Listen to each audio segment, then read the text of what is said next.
everyone. Have you ever been on the edge of something big, be it a presentation, a decision, or a new experience, and suddenly that wave of doubt takes over?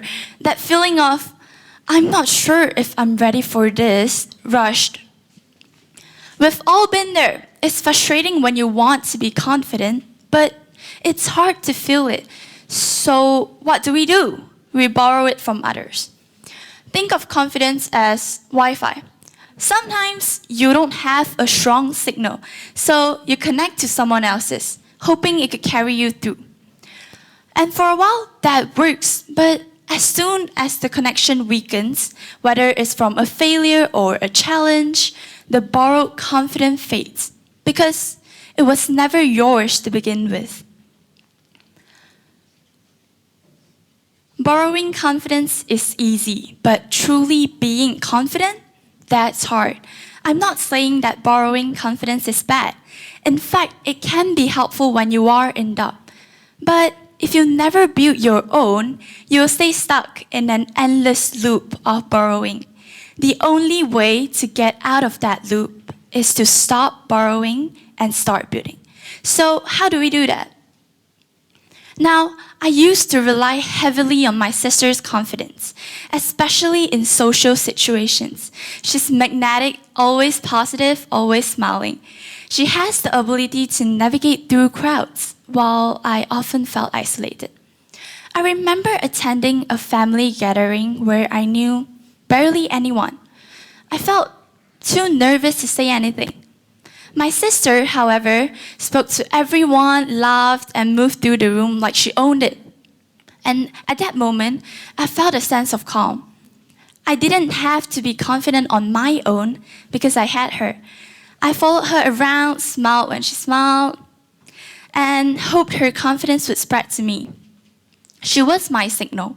Whenever I felt uncertain, I would borrow her strength, and it felt like nothing could destroy me, like I could take on the world. But then, something changed. My sister, she had to go to the UK for further studies, and at that moment, felt like my Wi-Fi was cut off. I got lost again. I found myself struggling, withdrawn, unattractive, and isolated. Everyone else is getting on with life, but it's difficult for me to finish my task, not because I have nothing to offer, but because I've never learned to stand on my own. Just when I think I have it in my grasp, confidence like snow on warm hands melted away. Then it hit me. As much as I wanted to rely on her, I realized I couldn't keep borrowing confidence. I had to build my own. And so I began to take steps towards my confidence staircase. I didn't magically transform overnight, but I started with little actions. The first time I stood in front of a crowd without my sister by my side, my hands were shaking. My heart was racing. But I took a deep breath. And I spoke. At that moment, something changed within me.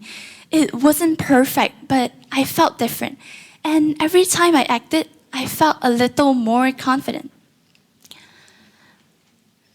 As Walter Cannon's fight or flight theory states that fear triggers our stress response, which tells us to avoid challenges to ensure our safety. Confidence builds up from actions that confront that fear.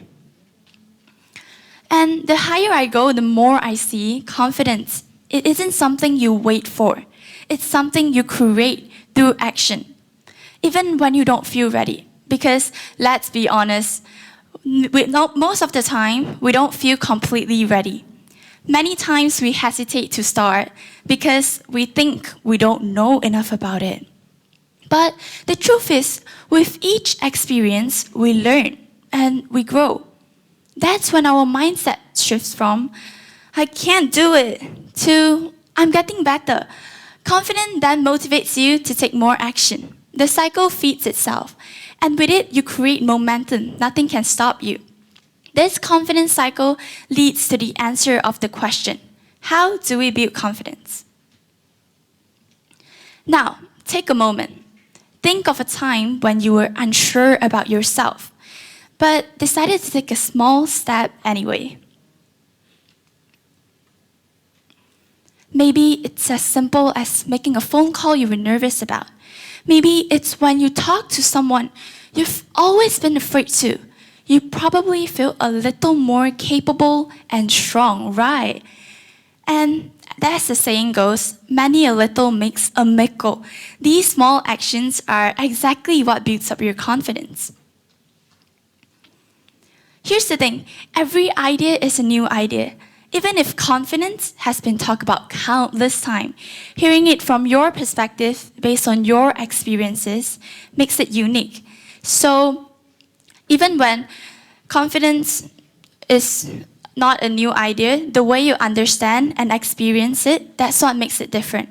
My journey to confidence came from my experience, and that's what makes it unique. When you hear something from someone else, but see it through your own eyes, it becomes new again. So, what exactly is confidence then? Confidence is having the courage to pursue your dreams, even when uncertainties make you question them. As teenagers, transitioning from childhood to adulthood comes with pressure, expectations. Those expectations make you second-guess yourself. Perhaps when you were younger, you believed in your dreams without hesitation. But as you grew up, you started wondering if you were really capable, if you should play it safe instead of taking risks, if your dreams were even possible. The doubts are normal and you don't need all the answers right now. The point is to keep moving forward no matter how small the step is. Because confidence is the key that unlocks the door towards your dream. It gives you the strength to take risks, to push through failures, to step out of your comfort zone, to grow. Without confidence, you might hesitate to grab new opportunities.